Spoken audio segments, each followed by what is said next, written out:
Yes, I do. Farita's Yes, yes, I husband. do. We Yes. controlled all them black folks. Yes, I do. I remember that. Well, we try to do that now.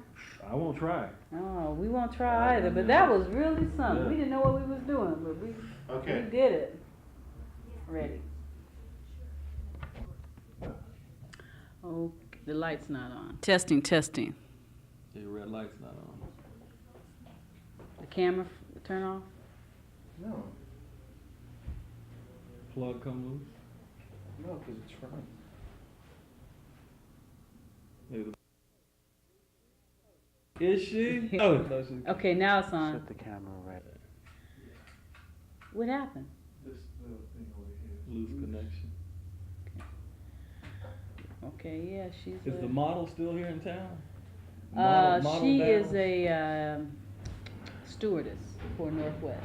Oh, so she's flying in and out. She's flying in and out, but they don't make any money. I know. Okay, let's end it on your predictions 5 years from now, once we hopefully stabilize this community.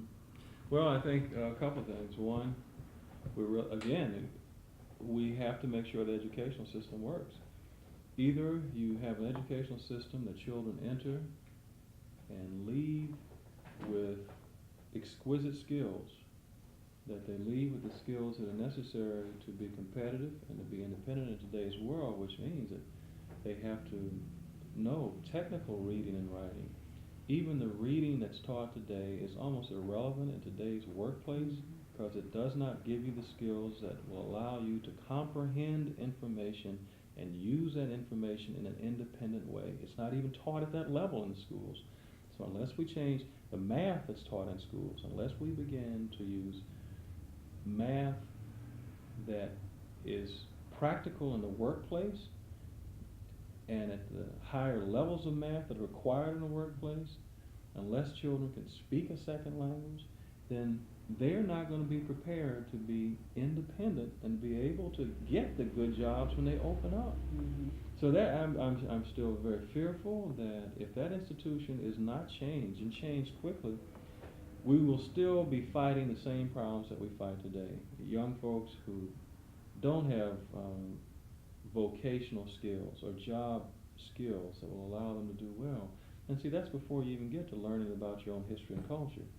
You're going to have a larger percentage of young people who turn to antisocial behavior, whether that's gang activity, whether that's becoming hooked on drugs, alcohol, or whether it just becomes, whether it plays out in a person just becoming a common thief.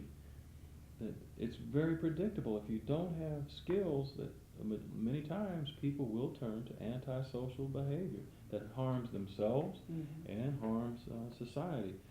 So 5 years from now, if we don't tackle the school system and make sure that it changes in a profound way, then I'm afraid that we're going to see even more problems than we have today. If we are able to do that, if we're able to turn the school system around so that it works well for all children and most certainly for black children, then I think you could see the kind of renaissance in Northeast Portland you've never seen before. Because I look at what we've done with so little help in the past, the policy changes that we've been able to bring about, changing the way in which political figures respond to this community. It's no longer a big brother, little brother relationship. People actually sit down and talk with members of the community about changes that need to take place, and those changes are enacted. If that happened, I think it would release so much talent, because this is a very talented community. You see every day people who are extremely talented that don't get a chance to exercise that talent either because of lack of skills or lack of opportunity. If we are able to change the school system, open up more opportunity for people in the employment field, change the way in which these banking institutions respond to this community, I think you could see, if we're able to do that, you could see the kind of development, you could see the kind of resurgence in this community that's never been seen, which would impact the entire state. Yeah. You know, it's funny you brought up politicians. I just remember one incident where I was furious with a white politician, and you know the incident I'm talking about where he said he wanted to squash you.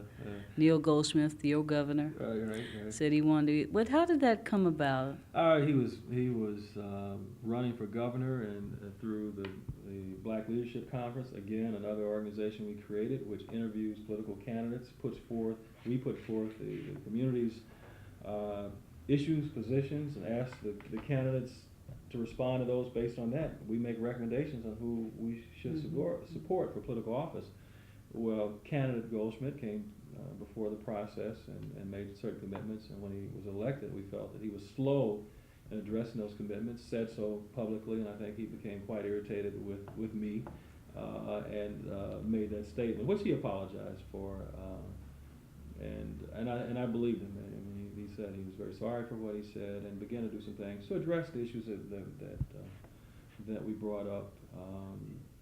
I know he regrets that, and as he left office, he was interviewed by some reporter and asked some of the same questions you asked me, and when asked about what mistakes, he pointed out that was one of the worst ones he made. So I think at the time we were justifiably critical of what he said, but at the same time, I think that when people are big enough to admit their mistakes, admit them publicly, that you have to congratulate them, because we all make mistakes, no doubt about it, especially if you're a public figure.